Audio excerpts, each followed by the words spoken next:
세무사님, 가장 중요한 걸 우리가 얘기 안 한 것 같은데요. 뭔가요?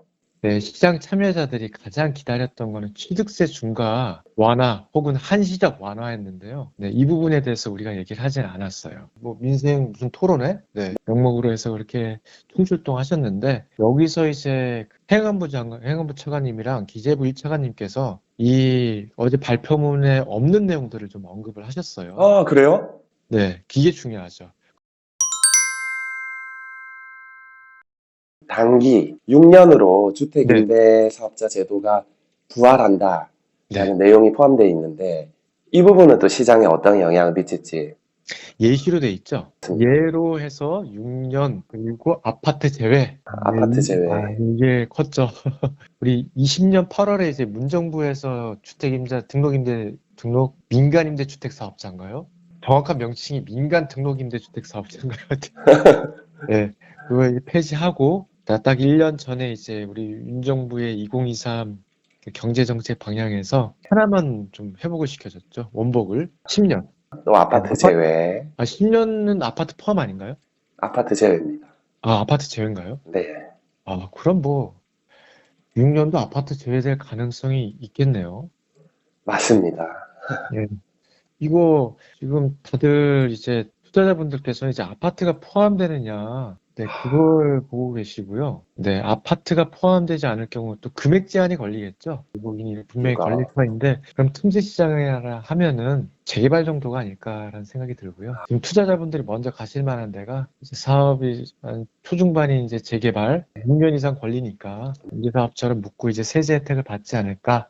그렇게 지금 보고 있습니다. 그거 말고는 딱히 아파트 재개발을 제외하면 딱히 매력적인 그런 대상이 보이진 않고요. 제가 어떻게 보면 그 어제 1월 10일 부동산 대책을 네, 보고 들뜬 마음에 그 네, 가뭄에 단비가 내리듯 그 부동산 투자에 어떤 좋은 신호가 왔다. 들뜬 네, 마음에 전화를 드렸는데 지금 세 가지 질문을 통해서 짚어주시면서 다시 마음이 차분해지고 네, 원래 알고 있던 내용들만 천천히 복귀하면서 부동산 대책들을 점검해 볼 필요가 있겠네요. 그렇게 했을 때는 이 내용들이 매력적인 부분도 있지만 여전히 부족하기 때문에 기다려야 되는 네. 부분도 함께 공존한다 이런 생각이 들고 어쨌든 속이 시원합니다. 궁금증이 확 해결이 되고 오늘 또 전화 연결해 주셔서 또 너무 감사합니다. 세무사님, 가장 중요한 걸 우리가 얘기 안 한 것 같은데요. 뭔가요? 네, 시장 참여자들이 가장 기다렸던 거는 취득세 중과 완화 혹은 한시적 완화였는데요. 네, 이 부분에 대해서 우리가 얘기를 하진 않았어요.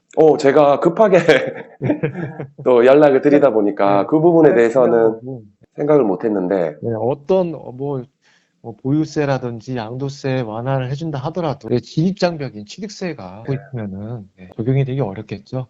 자, 어제 발표된 대책안 문서를 보면은 취득세 중과에 대한 언급이 없고요. 예, 그렇죠. 없는데 어제 이제 일산에서 우리 대통령부터 하셔서 국무총리, 국토부 장관, 금융위원장, 그리고 기재부 1차관, 행안부 차관 등등 많은 분들이 참여를 하셨거든요. 그야말로 총출동했네요. 네, 뭐 민생 무슨 토론회? 네, 명목으로 해서 그렇게 총출동하셨는데 여기서 이제 행안부 차관님이랑 기재부 1차관님께서 이 어제 발표문에 없는 내용들을 좀 언급을 하셨어요. 아, 그래요? 네, 그게 중요하죠. 그 취득세는 이제 지방세로 이제 행정안전부에서 관할을 하잖아요. 그러니 어제 발표 국토부 업무보고에는 빠지는 게 맞는 것 같고요. 행정안전부 업무보고에 포함되지 않을까 예상이 되는데 행안부 차관님께서 어떤 말씀을 하셨냐면은 취득세 중과 완화를 언급을 하셨고요. 그냥 완화해 주는 게 아니라 이 단기 등록 임대주택 사업자를 네. 통해서 음, 그러니까 임대주택 사업자 같은 경우 우리 작년에 2023 경제정책 방향 통해서 일부 발표됐을 때는 네. 전액이 아니었잖아요. 뭐 많게는 이제 85에서 85. 100이었고 네. 적게는 50%였죠. 맞습니다. 이거를 어제 그두 장관님께서 말씀하시기를 2주택자에서 3주택자가 되더라도 3주택이 되더라도 2주택 2주택 취득세자 최저 취득세인 1%를 적용하겠다라고 말씀하셨거든요. 그래서 취득세 중과는 임대사업자를 매입을 해서 임대사업을 했을 때, 임대사업 주택을 했을 때 취득세 중과가 완화되게 그렇게 지금 준비를 하고 있구나. 그걸 이제 가늠을 할 수가 있었어요. 근데 이게 아파트가 제외라면 좀 아쉽긴 하죠. 그렇죠. 그게 벌써 또 마음에 걸리고, 그리고 기존에 있는 10년 주택임대사업자의 경우에 제한적으로 신축, 분양하는 뭐 공동주택, 오피스텔에 한해서 그 취득세 감면을 해주고 있었는데, 어제 그 행안부 장관님 의견을 확대 해석하면 구축조차도 단기로 임대사업을 진행했을 때도 취득세 감면을 해준다라는 거에 네. 기대를 걸어볼 만하네요. 네, 기존 주택도 할 가능성이 있어 보이고요. 이건 뭐 기다려 봐야 될 것 같아요. 그 정부 부처에서 협의를 어떻게 했는지 아직 네. 오픈이 되진 않았으니까 아마 1월 네. 중에는 끝낼 거잖아요. 그러니 한번 네. 기다려 보시죠. 오늘 주신 의견을 토대로 차분히 기다릴 수 있을 것 같아요. 그리고 세무사님 네. 어제 대책이 좀 아쉽다라는 분들이 많이 계세요. 근데 그렇겠죠.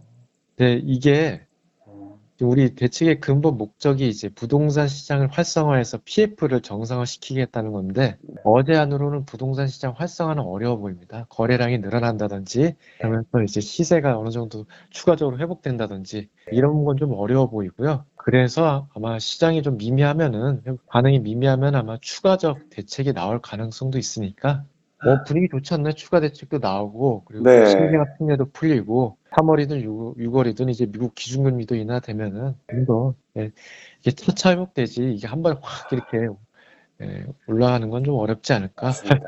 네, 그렇게 우리는 보입니다. 늘 뭐 얘기하는 어제보다 네, 나아진다라는 네, 거에 기대와 희망을 갖게 되는 것이고, 새해다 보니까 이런 좋은 소식들이 긍정적인 생각을 많이 품게 하는 것도 사실이고요. 좋습니다. 오늘 답변 주신 것으로 저뿐만 아니라 많은 분들이 도움을 받아서 향후에 또 현명한 선택을 할 수 있도록 준비하고 기다리도록 하겠습니다. 알겠습니다, 세무사님. 네, 오늘 통화해 주셔서 너무 감사합니다. 네, 세무사님. 네, 새해 복 네, 많이 들어가세요. 받으십시오. 네. 네. 어떻게 들으셨나요? 오늘 드린 정보가 도움이 되셨다면 구독, 좋아요, 알림 설정 해주시고요. 모든 세금에 대해 궁금한 분들은 저희 세무회계 선으로 연락주세요. 안녕.